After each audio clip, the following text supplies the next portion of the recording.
Assalamualaikum warahmatullahi wabarakatuh. Jumpa lagi dengan saya, host Emil Mahmud Shah, penanggung jawab tribunpadang.com, Tribun Network, dalam program podcast tamu kita di Tribun Padang. Kali ini kita akan berbincang-bincang dalam program podcast yang berisi tentang hal-hal terkini dan isu-isu sentral yang hangat diperbincangan di luar sana dan juga bagi kita di Insan Media. Kali ini kita akan membahas tema tentang regulasi penyiaran ya. Lebih pasnya itu tema yang kita angkat cukup seksi nih, yaitu penyiaran dalam kepungan medsos atau media sosial. Luar biasa. Dan orang narasumber yang kita hadirkan itu yang qualified. Itu beliau adalah Bung Dasrul SSMSI, adalah komisioner dari Komisi Penyiaran Indonesia Daerah Sumatera Barat. Apa kabar, Bung? Alhamdulillah, Bang Emil, dan terima kasih banyak nih Tribuners semua. Saya menjadi tersanjung juga nih di studio yang cukup luar biasa ini dan juga ditemani oleh seorang senior di jurnalis news anchor yang luar biasa ini. Saya pikir ini rahmat juga bagi saya di hari yang luar biasa hari ini. Salam penyiaran lah, penyiaran sehat. Siap. Untuk Tribuners semua dimanapun berada. Baik. Mantap, Bung. Siap. Kita bicara mungkin lebih apa ya, Bung ya, dalam tataran lokal ya. Sesuai dengan tagline dari Tribun Network itu adalah mata lokal menjangkau Indonesia. Jadi apalagi Bung, saya tahu kita sama-sama alumni dari Universitas Andalas, jadi saya sedikit banyak background studi Bung dari sastra daerah ya. Saya tahu persis nih di Minangkabau. Jadi kita memang mengangkat kearifan lokal. Betul. Walaupun dalam sekarang posisi Bung sebagai komisioner di KPID. Bung, kita bicara sedikit, mungkin diawali dari profil Bung lah. Ya, silakan Bung cerita sedikit lah riwayat perjalanan latar belakang termasuk studi sampai ke organisasi dan waktu tempatnya Bung dong. Terima kasih nih senior Bang Emil nih dan juga Tribuners dimanapun berada. Kalau saya sih seorang anak kampung ya, anak kampung di pinggiran Kota Padang. Kampung saya di Pauh. Di Pauh, bapak seorang petani, ibu juga ibu rumah tangga dan jualan. Saya dibesarkan di keluarga yang sederhana itu, dibesarkan dengan menjadi orang tua buruh tani di Pauh. Saya juga ikut serta juga bekerja di sawah itu dan juga ada sapi, kambing. Itu modal saya diberikan orang tua untuk kuliah dan juga jualan di Pasar Badabue. Itu dari SD hingga SMA dan juga menggantung di bus juga, bus kampus Sunan. Bagawi ya. Bagawi di kampus Sunan ini waktu senior menjadi mahasiswa saya sudah menjadi tukang stokar bus kota lah, kampus gitu kan. Dan itu kehidupan di Pauh. Nah, Pauh itu memang kita akui sebagai daerah pinggiran Kota Padang, tapi sejak masuknya UNAN, Pauh menjadi pusat pendidikan. Nah, dulu kalau bicara Pauh itu tidak lepas dari kawasan perjuangan. Perjuangan di Pauh itu dulu dengan konsep pemikiran, fisik, dan hari ini dilanjutkan dengan telah adanya UNAN bertambah menjadi pusat mencetak orang-orang hebat juga. Nah, saya juga dilahirkan di situ dengan tradisi kearifan lokal, sasaran dan sile itu. Belajar sile, belajar agama di sasaran, tapian-tapian di Pauh itu banyak dengan karakter sile Pauhnya. Dan saya diterpa dengan kehidupan itu. Kita boleh tidak punya uang yang banyak, tapi kita bisa menjadi orang yang bermanfaat untuk lingkungan kita. Alhamdulillah keluarga mendukung itu. Di tempat saya itu saya cuma saya ada 5 orang bersaudara, tidak ada yang tamat SMA saudara saya, dan orang tua membesarkan saya gini, kakak kamu nggak ada yang tamat, tapi kamu harus melebihi daripada itu karena kamu satu-satunya laki-laki. Di kaum itu menjadi acuan. Alhamdulillah saya mengambil S1 saya di UNAN, Sastra Daerah Minangkabau, SD di Pauh, SMP di Pauh, SMA di Pauh. Sampai perguruan tinggi di Pauh juga. Perguruan tinggi di Pauh. Nah, saya keluar itu dari Pauh cuma 2 tahun ngambil S2 di Bali. Kajian budaya Bali. Nah, itu. Nah, saya waktu kuliah saya memang direkrut oleh senior saya dan luar biasa nih Tribuners. Nah, salah satunya Bung nih, abang kita ini bersama teman-temannya membina adik-adiknya untuk menjadi orang yang bermanfaat di lingkungan. Senior kami di sastra itu menjadi modal kami. Beliau menerpa kami dengan disiplin yang kuat. Budaya baca itu di sastra cukup tinggi. Dan itulah menjadi modal bagi kami dan adik-adik yang tamatan sastra pada saat itu untuk bisa bertahan mengikuti perkembangan zaman. Networking menjadi kunci kekuatan yang diberikan oleh senior kami. Alhamdulillah hari ini saya sendiri nih sebenarnya di hadapan beliau saya jadi kekiku juga. Karena ini senior saya di sini. Gitu Bang. Nah dulu setelah tamat saya mencoba peruntungan masuk ke dunia media, menjadi penulis lepas di koran yang ada di Sumbar pada saat itu cukup besar juga, ada Singgalang, Padang Express pada saat itu. Nah, melihat dan juga menulis sastra karya budaya juga. Dan tahun 2007 saya coba peruntungan untuk melamar menjadi karyawan tetap di Padang Express dan akhirnya diterima, ditempatkan di Padang TV pada saat itu.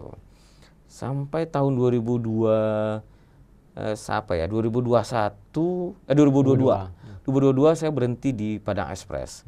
Dan karena saya sibuk ngajar juga, saya sibuk juga membina kelompok Silek, kelompok Randai, dan juga membina usaha-usaha saya di bidang IO dan PH.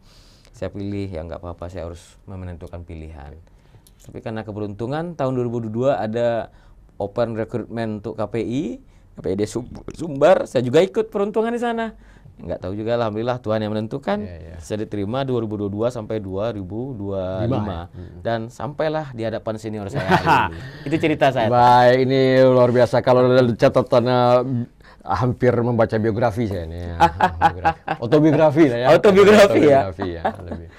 Baik Bung, saya tertarik tadi dengan tentang daya juang mempertahankan nilai-nilai budaya ya, itu yang sesuai dengan background studi di sastra. Ya betul.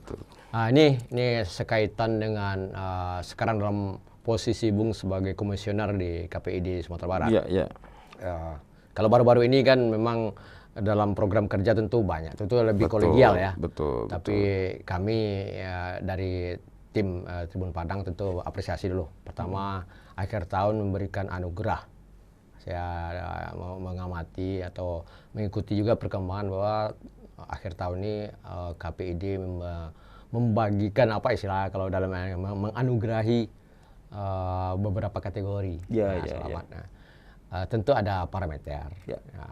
Dan tentu di sini KPID bekerja, tentu ada frame-nya, ada job desk lah bahasa. Silakan Bung ulas tentang yang terakhir itu yang saya ulas tentang anugerah tadi. Oke. Baik senior, ini soal anugerah itu merupakan program yang telah diamanahkan di dalam Undang-Undang Nomor 32 dan juga PKPI-nya, KPI se-Indonesia, bahwanya tugas utama dari KPID itu adalah mengawasi dan juga mengedukasi dan menciptakan nuansa kepenyiaran yang sehat di setiap daerah di Indonesia. Bentuknya ada dua hal. Dalam bentuk pembentukan peningkatan mutu SDM dari aktivitas pengguna penyiaran itu kami wujudkan dalam program sekolah P3 SPS dan dalam bentuk BIMTEK program peningkatan mutu dan juga monitoring ke lapangan. Yang kedua, kami juga dalam bentuk apresiasi itu memberikan reward kepada lembaga-lembaga penyiaran yang memenuhi standar. Nah, sehingga program KPID Award itu ada setiap tahunnya. Itu wujud dari program pemerintah adalah punish and reward. Rewardnya yang tadi bagus kita berikan apresiasi dan kita bukakan kepada umum bahwasanya ini loh lembaga-lembaga penyiaran yang berkompeten, yang memiliki kemampuan, memiliki direct program yang bagus, yang benar-benar adalah untuk edukasi dan memperhatikan lingkungan. yang benar-benar adalah untuk apa? Untuk memberikan pencerdasan kehidupan masyarakat di wilayah kita. Ini programnya. Itu KPID Award. Dan alhamdulillah KPID Award itu di masa kami setiap tahun ada. Di kami baru 2022 kemarin, awal perdana kami juga laksanakan. Sebelumnya juga ada, pendahulu-pendahulu kami juga ada program KPID Award. Di intinya KPID Award adalah wujud utama dari program KPI kepada masyarakat, kepada lembaga penyiaran, bahwasanya ada reward dan kami rewardkan itu dalam bentuk terbuka. Dan itu menjadi standar bagi lembaga-lembaga penyiaran untuk mendapatkan kepercayaan kepada masyarakat. Itu wujudnya. Berarti memang bagian dari program kerja ya. Bagian program kerja. Ini menarik juga kalau program kerja memang terukur ya. Terukur dan juga penilaiannya, evaluasinya jelas. Ini sesuai dengan tema kita nih, Bung. Penyiaran dalam konteks ini KPID ya, KPI lah, komisinya, institusinya ya kan, lembaganya. Dalam kepungan media sosial. Ini Bung bisa urai dulu lah. Pertanyaan saya mungkin kalau saya bertanya nanti banyak sekali turunannya. Gak. Jadi menarik di sini. Ini nggak apa-apa juga. Saya juga masuk nih, izin. Saya juga jelaskan dulu kepada Tribuners dimanapun berada nih. Apa sih KPID? Betul. Ini wujud, bentuk, rupa, jenisnya apa sih makhluk KPID? Apa ini? Makhluk jenis apa? Makhluk halus atau makhluk apa gitu ya? Silakan. Nah, kita jelaskan gini. KPI dan KPID itu lembaga yang dibentuk oleh negara, yang diamanahkan oleh Undang-Undang Nomor 32. Tentang apa? Tentang aktivitas penyiaran di Indonesia. Di tingkat pusat itu KPI namanya. Dan itu di bawah naungan langsung koordinasi. Dia itu independen, kami lembaga independen, tapi koordinasi kami KPI pusat itu langsung kepada DPR. Komisi 1. Sama posisinya karena sama dengan karena lembaga independen dan juga presiden. Nah, leading sektor di sana itu berkaitan dengan Kementerian Kominfo. Sumber dari KPI itu sesuai dengan undang-undang, sumber pendanaannya itu dalam APBN. Dan prosesnya penerimaan mereka itu dilaksanakan, diseleksi oleh DPR, di-SK-kan oleh presiden. Oh, bukan gubernur ya? Bukan, kalau KPI ya. KPI. Kalau di daerah? Kita masuk di setiap daerah diamanahkan dalam undang-undang itu. KPI wajib ada di setiap daerah dengan namanya KPID. Undang-undang Nomor 2 mengamanahkan KPID itu wajib dibentuk di setiap provinsi di Indonesia. Dan dibiayai oleh APBD provinsi. Diseleksi, dibentuk oleh Komisi 1 DPR. Di-SK-kan oleh gubernur. Itu. Nah, komisionernya ada 7 di KPID Sumatera Barat, sama di setiap daerah. Di nasional KPI itu ada 9. Nah, tentu itu soal KPID. Dan apa tupoksinya KPID itu? Dia sebagai lembaga independen yang mengatur regulasi tentang kepenyiaran. Penyiarannya mana? Penyiaran radio dan televisi. Itu dalam amanah Undang-Undang Nomor 32. Nah, di situ diatur tentang standar program dan pedoman siaran. Itu kami istilahkan dengan P3SPS. Di setiap lembaga penyiaran, baik radio dan televisi, baik radio swasta maupun pemerintah, baik radio komunitas maupun radio berbayar, TV berbayar atau TV digital, wajib mengikuti dalam merancang program sesuai dengan standar program tadi. Itu senior. Nah, KPID dia sebagai pengawal regulasi, dia memiliki 3 kewenangan di sini. Dia sebagai polisinya penyiaran, dia sebagai jaksanya penyiaran, dia sebagai hakimnya penyiaran. Ini super body ya. Dalam konteks dunia penyiaran ada super body-nya seperti itu, tapi ada standarisasi dan standar programnya. Ada job disk programnya, ada tupoksi kerjanya cukup jelas, dan itu ada indikator-indikatornya. Nah, di dalam undang-undang penyiaran itu sudah diatur dan dipertajam dengan adanya PKPI tentang kepenyiaran. Itu KPI dan KPID, senior. Baik. Arti kan jelas dari Tribuners ya. Lembaga ini adalah profilnya atau etalasenya seperti ini. Ya, dan itu dibentuk oleh DPR dalam amanah per 3 tahun periodisasinya. 3 tahun ya. Per 3 tahun. Baik. Ini sudah agak menukik nih, ya Bung. Sesuai dengan tema kita, artinya jelas nih Kewenangannya sebenarnya Sangat luas.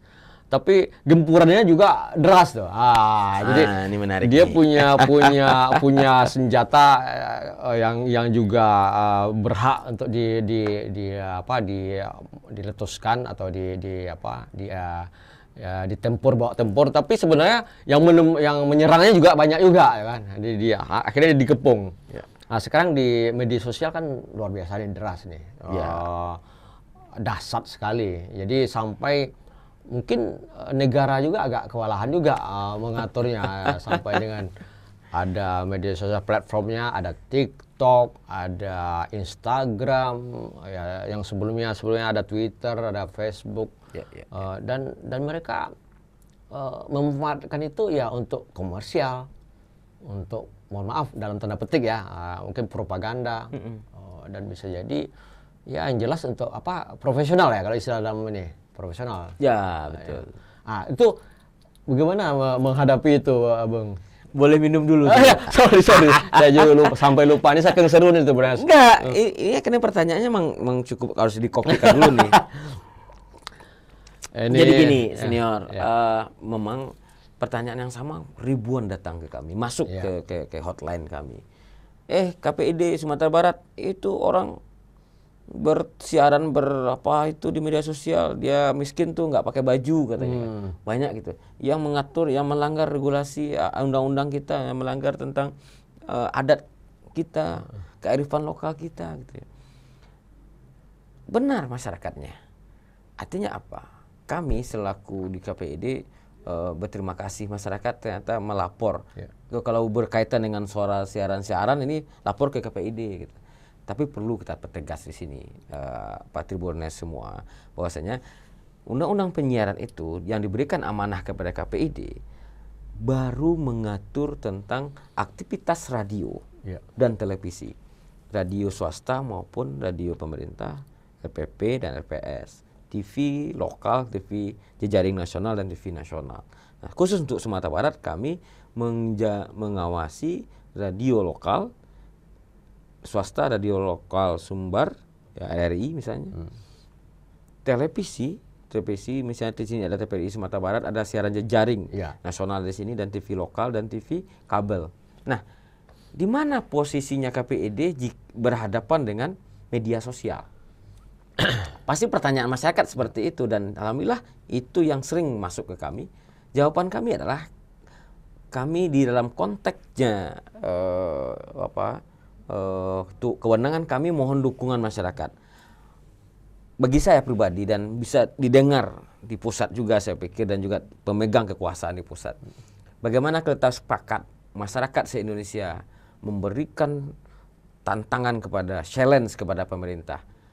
Mari tolong revisi undang-undang penyiaran itu, masukkan ranahnya media sosial kepada KPID. KPID siap untuk menjalankan itu. Kenapa? Kami nggak bisa masuk mengatur lembaga penyiar yang di media sosial. Karena mereka itu bukan ranahnya kami, dan mereka itu ilegal dalam tanda petik undang-undang dan regulasi yang berlaku di Indonesia. Mereka bisa membuat akun, siapapun orangnya di Indonesia bisa buat akun. Baik. Dan mereka bisa beraktivitas seperti benar-benar dalam dunia penyiaran. Seolah-olah itu penyiaran. Dalam aktivitas mereka benar, mereka 90% melakukan penyiaran. Baik. Mereka bersosialisasi, mereka berinteraksi, mereka menyampaikan pesan, mereka menyapa penonton, mereka juga menggunakan media alat-alat seperti audio video. Tapi mereka itu bukan yang legal yang diatur oleh undang-undang. Lucunya masyarakat kita di Indonesia lebih percaya kepada hal yang ilegal daripada yang legal. Baik, Bung. Ini narasi pertamanya. Betul. Ini curhat sebenarnya. Yang dirasakan oleh teman-teman di institusi yang jelas bentukan negara, apalagi kita ya, mungkin kami lah dalam arti dalam lembaga pers media, itu sebenarnya sudah merasakan lebih awal. Betul. Kita bercerita sedikit biar Tribuners juga tahu, dan para teman-teman yang pemilik akun lah. Kalau saya sebut nanti mungkin tendensius lah. Bahkan kita bisa dikalahkan media mainstream oleh seorang yang populer itu, dan pihak-pihak, mohon maaf, lebih melirik mereka yang mungkin belum terjangkau oleh regulasi seperti pajak, seperti kita sendiri yang taat pajak nih, malah lebih tidak lagi menjadi lirikan mereka para mitra-mitra. Itu terasa, dan menurut saya memang kawan-kawan kita bersama harus sepakat bahwa memang regulasi ini harus diperbaiki. Gini senior, yang cukup menarik bagi saya. Ini kan tadi lembaga penyiaran di bawah pusaran media sosial. Kita dari tadi yang saya sampaikan baru regulasinya. Ya. Tentu setelah itu pasti ada juga kajian-kajiannya. Nah, jadi gini, benar masyarakat harus percaya kepada hal-hal yang kebenaran.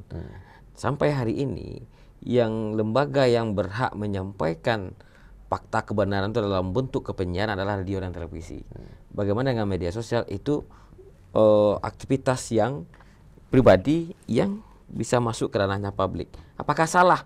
Saya orang yang tidak anti dengan perkembangan. Ya, saya pribadi ya. Sama. Saya tidak anti dengan perkembangan. Karena media sosial itu bagian yang tidak bisa kita pisahkan dari kehidupan kita. Namun yang ingin saya sampaikan adalah kalau sudah masuk ke ranahnya publik, sudah masuk ke ranahnya sifatnya informasi, itu ada undang-undang yang mengaturnya di negara kita. Undang-undang informasi juga cukup jelas, undang-undang tentang kepenyiaran cukup jelas, undang-undang tentang produk pemberitaan cukup jelas. Maka kalau ingin seperti itu, teman-teman pribadi yang memiliki akun, maka uruslah izin agar bisa legal di negara ini. Dan kalau ingin jatuhnya kepada usaha, uruslah izin usahanya. Dan berlakulah seperti warga negara yang baik sesuai dengan undang-undang yang berlaku. Tapi jangan gunakan yang ilegal untuk yang legal. Ini yang tidak boleh. Ini narasi yang ingin saya sampaikan. Saya sepakat. Yang kedua yang ingin kami sampaikan, aktivitas dunia penyiaran di media sosial itu belum ada pengaturan tentang standar-standarnya. Yang ada baru kebebasan yang dipertontonkan di situ dan dituntut kecerdasan dari penonton atau pengikutnya atau followernya untuk menonton atau tidak. Kan cuma itu. Saya setuju kalau sifatnya privat. Ya. Tapi hari ini sudah masuk ke ranahnya publik di media sosial. Pemerintah di sinilah pemerintah masuk untuk membuat regulasi itu. Jadi jangan salahkan masyarakat pengguna media sosialnya bila mana mereka menggunakan itu untuk kepentingan tertentu, ya karena memang belum ada yang mengatur. Maka karena kita negara hukum harus diatur oleh negara. Maka kami mendesak kepada negara, kepada pemerintah dalam pembuat regulasi DPR RI ataupun kementerian atau negara lembaga terkait untuk memasukkan pasal ini ke dalam revisi Undang-Undang Cipta Kerja yang berkaitan dengan penyiaran. KPD siap untuk itu. Ini seru nih, minum dulu lah. Ya. Nah, tadi bisnis nih, Bung. Ya. Ini dalam waktu dekat nih kita akan berhadapan dengan menatap tahun politiknya. Ya, betul. Pesta demokrasi yang paling semarak di negeri ini, pemilu 2024. Tapi mulai dari sekarang sudah mulai genderang tabuhnya sudah dari sekarang kemeriahannya. Jadi teman-teman menggunakan tadi media sosial udah banyak untuk propaganda dalam artian petik, kemudian untuk berbisnis komersial dan juga berkampanye. Jadi ini bagaimana posisi penyiaran lagi nih? Karena visual nih, visual, bukan poster-poster yang flyer-flyer ini visual. Silakan, Bu. Ya, ini kita akui, media merupakan alat untuk propaganda, untuk mencapai tujuan tertentu. Dan alhamdulillah itu cukup berhasil. Perkembangan media itu cukup luar biasa, melampaui daripada pemikiran regulasi yang ada di negara kita. Dulu kita peran media itu mulai dari zaman kemerdekaan, radio memiliki andil menyampaikan kepada dunia luar bahwa Indonesia itu sudah merdeka, radio lah. Perkembangan teknologi cukup luar biasa juga. Telegram sebelumnya menjadi gitu ya. Dan berkembang dengan telepon yang berkembang. Itu media saya pikir. Nah, hari ini media yang merajai itu adalah media digital dengan platform-platform media sosial yang cukup berkembang. Media konvensional juga berkembang di situ, senior. Radio, televisi juga dituntut untuk berkembang, mengikuti perkembangan zaman dan selera pasar. Nah, ini clue masuknya, senior, Bang Emil. Clue masuknya adalah orang media akan mengikuti perkembangan zaman yang mengikuti keinginan pasarnya. Politik hari ini juga seperti itu. Ketika dulu politik kita selesai di lapau, di kadai-kadai ceritanya, saya pikir transformasi medianya saja. Dulu cukup dengan bertemu tatap muka, hari ini penyampaian pesan-pesan cukup dengan langsung ke handphone masing-masing. Menggunakan media yang ada. Medianya adalah yang seperti yang kita lihat. Media sosial. Nah, bagaimana dengan dunia penyiaran? Dunia penyiaran telah diatur oleh undang-undang tentang kepemiluan bidang penyiaran. Ada tahapannya, waktunya. Dan ini adalah ranahnya KPU dan Bawaslu, saya pikir. Tapi dunia penyiaran tentang ranahnya KPID dan juga media sosial boleh, saya pikir, manfaatkanlah itu untuk kepentingan yang baik. Namun satu, jangan coba-coba menyebar hoax dan fitnah. Itu aja kuncinya yang terbaik, senior. Jangan. Nah, pesan moral di dalam kearifan lokal kita, jangan dipijaan, jadi matian dan mau orang, dan mawak saja.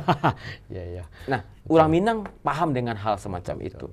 Cerita Lapau juga melakukan hal yang sama. Silakan berkampanye, di Lapau juga berkampanye, di media sosial juga berkampanye, tapi tidak pernah membunuh karakter orang lain. Karena orang Minang tidak pernah dia berpolitik memijak-mijakan kaki orang, memijak kepala orang, tapi dia menghargai orangnya. Kita harus belajar banyak kepada penelu-penelu kita yang luar biasa, saya pikir. Jadi KPID dalam ranah kepenyiaran di dunia pemilu ini, ranah kami di KPID adalah mengawasi lembaga penyiaran radio televisi dalam hal iklan kampanye maupun aktivitas berita kepemiluan di radio dan televisi. Ranahnya KPU dan Bawaslu mengawasi, menindak ada peserta pemilunya. Kini itu. Media sosial kami cuma menghimbau, gunakanlah media sosial dengan baik dan jadilah pengguna media sosial yang baik. Jangan menjadi kita orang-orang yang salah dalam mengikapi perkembangan teknologi ini. Baik, Bung. Ini tanpa terasa nih perbincangan udah luar biasa kemana-mana ya. Karena memang sesuai dengan substansi dari podcast tamu kita ini memang membahas tentang isu-isu sentral, isu-isu seksi. Ini balik lagi ke lokal ya. Semasa 2022 sampai sebelum 2025 berakhir nih, tentu kerja atau kinerja lah ya KPID Sumbar tentu bukan, mungkin kalau rekapitulasi mungkin per tahun lah mungkin ya. Tapi bisa Bung beberkan sedikit lah, paling tidak mungkin ada pengaduan, penanganan sesuai dengan tupoksi KPID. Silakan. Kita bicara data nih, senior. Di tahun 2022 kita masuk pertama di bulan April itu. Data yang kita lihat semuanya memang terjadi ada data itu meningkat dari tahun ke tahun itu pelanggaran tentang standar program dan juga P3SPS itu. Banyak lembaga penyiaran itu menyalahi aturan dalam membuat program. Ada porno aksi di situ, pornografi di situ, ada tata krama bahasa. Dalam hal jurnalistik tidak adanya, ada produk berita di radio dan televisi tidak berimbang sesuai dengan kode etik dan kode standarisasi daripada jurnalis, banyak di situ. Nah, berdasarkan data itu kami coba merancang program, memappingnya dengan baik, hadirkan program apa? Ya berarti kita di KPID kami, masa produksi kami tidak fokus saja dalam hal menindak. Karena orang tahu ya kalau udah datang ke PID ini masalah nih. Nah, kami balikkan faktanya. Kita lakukan edukasi dulu untuk agar pelanggaran siaran itu oleh lembaga penyiaran berkurang. Kita rangkul mereka, teman-teman lembaga penyiaran. Dari 83 radio se-Sumatera Barat, radio LPP itu ada 9, kabupaten kota itu ada LPP-nya. Ada RRI dan juga LPP milik pemerintah kabupaten ada, itu dibayar oleh PBD oleh PAD Pro Kabupaten, dan juga radio itu ada 83. Terus televisi lokal itu ada 1, televisi jaring nasional itu ada 17. Dengan masuknya digital hari ini sudah menjadi 22. yang ada yang bersiaran di lokal Sumatera Barat. Ada. Nah, apa data penggunaan data di tahun 2022 itu tadi peningkatan data yang melanggar. Kami lakukan program merangkul lembaga penyiaran, janganlah melaksanakan ini, melanggar regulasi ini. Di tahun 2023 kemarin terjadi penurunan yang cukup signifikan terhadap pelanggaran. Dulu tahun 2023, 22 kami tutup izin siarannya. Programnya satu. TV Glo salah satunya ada ya. Sebut Ya, mohon maaf nih. Dan akhirnya kami lakukan pendekatan. Alhamdulillah televisi yang bersangkutan menaik progresnya menjadi televisi jejaring lokal, nasional lokal yang memiliki program 10% program lokalnya mencapai angka 150%. Ya, ya. Artinya apa? Teman-teman lembaga penyiaran itu butuh dirangkul. Karena dia ketahui kami sudah kalah bersaing dengan lembaga media sosial katanya. Saya bilang tidak ada ceritanya. Media sosial bukanlah musuh kita. Media sosial adalah mitra kita. Manfaatkan media sosial itu untuk kepentingan promosi kita. Ya. Itu yang saya bilang. Kita adalah lembaga legal, maka kita memproduksi konten yang sesuai dengan aturan. Media sosial anggap saja sebagai sebuah gerai atau mallnya, kita yang memproduksi. Kalau teman-teman pergi ke PA, banyak tuh di mall-mall itu banyak gerai-gerai, kan mereka tidak memproduksi, tapi mereka hanya tempat menjual. Gunakanlah media sosial itu untuk menjual program yang dimiliki oleh lembaga penyiaran. Ini yang saya sampaikan. Alhamdulillah naik kualitas penyiaran di Sumatera Barat. Kita berikan apresiasi di situ. Pelanggaran yang dulunya setiap tahun itu bisa mencapai 50 sampai 60 pelanggaran berbagai kasus, per tahun ini, bulan ini itu cuma di angka 10 kasus. Masih dalam tahun 2023 kita cuma menerima laporan dan juga menemukan temuan pelanggaran cuma 10 kasus. Selama dalam rentang 1 tahun ini? Rentang 1 tahun. Dari setahun sebelumnya 50 lebih? 50 lebih. Inilah biasa, yang menyebabkan kami diganjar hadiah. Apresiasi yang cukup telak juga oleh KPI Pusat. Menjadi KPID terinovatif dan selamat dulu itu KPID Sumber Keren. Ini data yang ini berbasis data. Nah, ini yang ingin kami sampaikan. Ternyata masyarakat Sumatera Barat itu masih percaya, melek dan mengharapkan informasi dari radio, televisi yang lokal yang ada di Sumatera Barat. Media sosial bagi masyarakat Sumatera Barat hanya sebagai hiburan, tapi kalau mencari kebenaran kembali ke radio dan televisi dan juga media-media mainstream lainnya. Itu pesannya. Rujukannya tetap ke media mainstream. Mainstream. Oke, Tribuners, ini saya pengen minum lagi nih.